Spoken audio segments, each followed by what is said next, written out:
Hello दोस्तों, मैं आपकी अध्यापिका लोपामुद्रा आप लोगों को मेरे हिंदी ट्यूटोरियल चैनल पर बहुत बहुत स्वागत करती हूँ। आज हम लोग पढ़ने वाले हैं साहित्य सुधा जो कि 11वीं कक्षा की किताब है। उसके अंतर्गत मीराबाई के पद। मीराबाई के 2 पद हम लोग पहले क्लास में पढ़ चुके थे।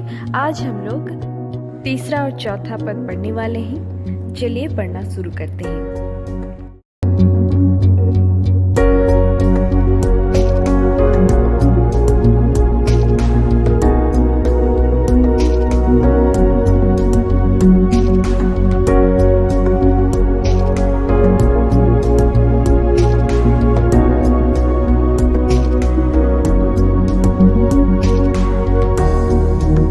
पढ़ाई शुरू करने से पहले आप मेरे चैनल को सब्सक्राइब कर दीजिए, मेरे वीडियो को लाइक शेयर कमेंट करते रहिए आप।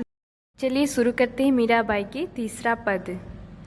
मायरी मोहे लिया गोविंद मोल, तो कहा छाणी मैं कहा चौड़े, लियो बजंत ढोल, कोई कहे मुहंगो कोई कहे सुहंगो, लियो रे तराजू तोल, कोई कहे कारो कोई कहे गोरो, लियो रे अमोलिक मोल, याहो को सब लोग जानत है, लियो रे आंखें खोल, मीरा को प्रभु दर्शन दीजियो पूर्व जन्म की कोल।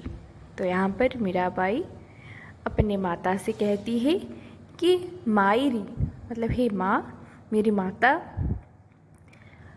मोहि लिया गोविंद मोल, मुझे गोविंद ने मोह लिया है।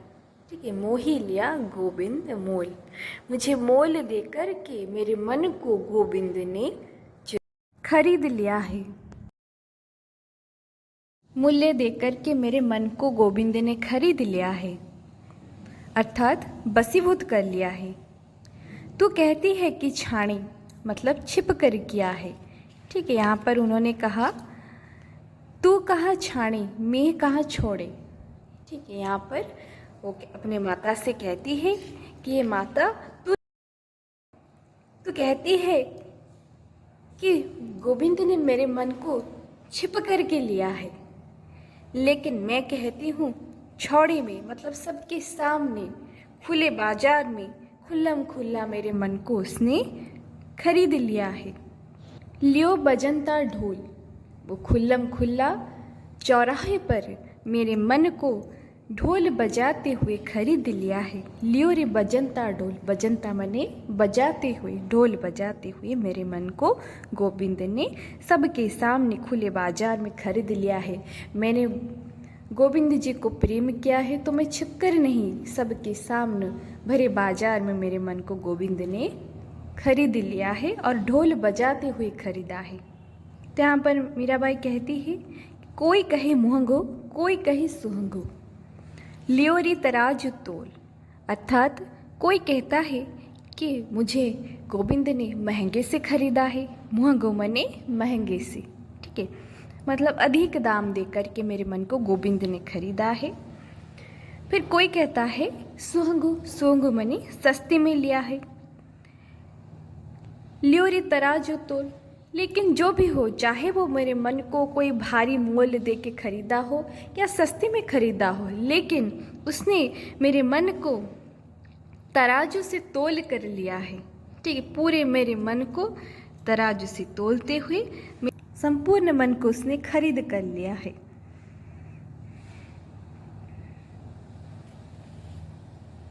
अच्छी तरह से परख कर मेरे मन को तोल मोल करके उसने मोल लिया है। कोई कहे कारो कोई कहे गोरो, लियो रे अमोलिक मोल। तो यहाँ पर मीराबाई कहती है कि कोई कहता है कि वह सांवरा है, कोई कहता है कि गोरा है, जो भी हो देख सुनकर के अमूल्य मूल्य देकर मतलब मेरे भक्ति को देखकर उसने मुझे खरीद लिया है। वो चाहे काला हो या गोरा हो, लेकिन उसने मेरे भक्ति को देखकर मुझे खरीद लिया है। लियो रे अमोलिक मोल, मुझे अमूल्य मोल दे करके खरीद लिया है। यहाँ पर काला और गोरा मन की बात कही गई है। तो यहाँ पर मीराबाई कहती है कि मेरा मन चाहे काला हो या गोरा हो, कोई कहता है कि मेरा मन काला है और कोई कहता है कि मेरा मन गोरा है, मतलब कोई लोगों का कहना है कि मेरा मन काला मने मेल भरा हुआ है मेरे मन में। कोई गोरा कहता है, अर्थात मेरा मन निर्मल है। चाहे जो भी हो, उसने मुझे देख परख करके तोल मोल करके खरीद लिया है, वह भी अमूल्य मूल्य दे करके। यहाँ को सब लोग जानत है, लियो रे आंखें खोल। तो यहाँ पर उनका कहना है कि यहाँ पर सब जानते हैं, यहाँ पर जगत के लोग जानते हैं कि मेरे कृष्ण ने जैसा भी मेरे मन को लिया है, आंखें खोल करके लिया है। मतलब मेरे अंतर की भक्ति से वो प्रसन्न होकर के मेरे मन को उसने खरीद लिया है। फिर यहाँ पर मीराबाई कहती हैं, मीरा को प्रभु दर्शन दीजो पूर्व जन्म की कोल। ठीक है, अर्थात हे मेरे प्रभु मुझे दर्शन दीजिए। मीरा को प्रभु दर्शन दीजिए, मतलब मीरा को प्रभु, हे प्रभु आप अपनी मीरा को दर्शन दीजिए, क्योंकि अपने पूर्व जन्म की कोल से, कोल मने पूर्व जन्म में मेरे जो कर्म थे, ठीक है, आपने मुझसे जो प्रतिज्ञा की थी उसी के हिसाब से आप मुझे दर्शन दीजिए। अनन्य भक्ति भाव तो पूर्व जन्म के पुण्य से मिलते हैं। गोपियों से कृष्ण ने मिलने का वादा किया था। मीरा कहती है कि वह पूर्व जन्म में गोपी थी और उसी पुण्य से इस जन्म में प्रभु के दर्शन पा गई। यहाँ पर मीरा जी कहती है कृष्ण से कि आप मुझे पूर्व जन्म के कोल, मतलब प्रतिज्ञा के कारण आप मुझे दर्शन दीजिए। पूर्व जन्म में उन्होंने मीरा से प्रतिज्ञा की थी कि उनके दर्शन मीरा से होगी। ये मीरा जी का कहना है। मीरा जी अपने आप को गोपियों जैसा सोचती थी। वो सोचती थी कि गोपियों को जिस प्रकार कृष्ण ने मिलने का वादा किया था, उसी प्रकार मीरा भी पूर्व जन्म में गोपी थी, जिसके कारण उसने इस बार भी जन्म लिया है सिर्फ और सिर्फ कृष्ण के दर्शन पाने के लिए। कृष्ण के दर्शन से ही वो धन्य हो गई है। उनके विचार में इस बार उनका पुनर्जन्म हुआ और जिस प्रकार कृष्ण ने गोपियों को मिलने का वादा किया था, अपने पूर्व जन्म के प्रतिज्ञा के कारण श्री कृष्ण ने इस बार मीरा को दर्शन देकर धन्य कर दिया। चलिए शुरू करते हैं चौथा पद। पग घुंघरू बांध मीरा नाची रे, मैं तो अपने नारायण की आप ही हो गई दासी रे। लोग कहे मीरा भई बाबरी, न्यात कहे कुल नासी रे। बिस का प्याला राणा जी ने भेजा, पीबत मीरा हासी रे। मीरा के प्रभु गिरधर नागर, सहज मिले अविनाशी रे। अर्थात पग घुंघरू बांध मीरा नाची रे, मतलब यहाँ पर मीरा जी श्री कृष्ण से प्रार्थना करती हुई कहती है कि प्रभु मैंने भक्ति में लीन होकर के आपके लिए अपने पैरों तक घुंघरू बांध करके मैंने आपके लिए नाचा है। भक्ति में लीन होकर के मैंने आपके लिए नाचा भी है। पग घुंघरू बांध मीरा नाची रे, मीरा आपके लिए नाची है। मैं तो अपने नारायण की आप ही हो गई दासी रे। मीरा यहाँ पर कहती है कि हे प्रभु मैं तो अपने नारायण की, मैं अपने कृष्ण की, मैं अपने नारायण की आप ही, मतलब खुद ही हो गई दासी रे। मैं खुद ही उनकी दासी बन गई हूँ। लोग कहे मेरा भई बावरी, तो मेरा एक राज परिवार के कुलवधु और रानी होने के कारण वो जब कृष्ण के लिए भक्ति में लीन होकर पैरों में घुंघरू बांध कर नाचती फिरती थी, गाती फिरती थी, तब लोग उसे बाबरी मतलब पागल कहते थे। तो मीरा भगवान से वही कहती हैं कि लोग कहे मीरा भई बाबरी, मतलब लोग कहते हैं कि मीरा पागल हो गई है। भई माने बन गई है, पागल बन गई है। न्यात कहे कुलनासी रे, तो कोई अन्य व्यक्ति कहते हैं कि नहीं ये तो कुलनासिनी है, मतलब वंश के मर्यादा को नष्ट करने वाली कहते हैं।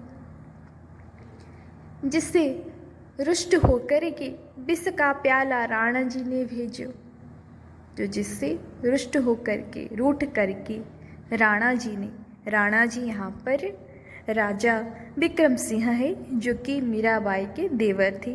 उन्होंने गुस्से से मीराबाई को विष का प्याला भेजते हैं। पीबत मीरा हाँसी रे, लेकिन मीरा उसे हंसते हुए पी लेती है, क्योंकि मीरा को मृत्यु का कोई भय नहीं था, तो भगवान के प्रेम में लीन थी। मीरा के प्रभु गिरधर नागर, सहज मिले अविनाशी रे।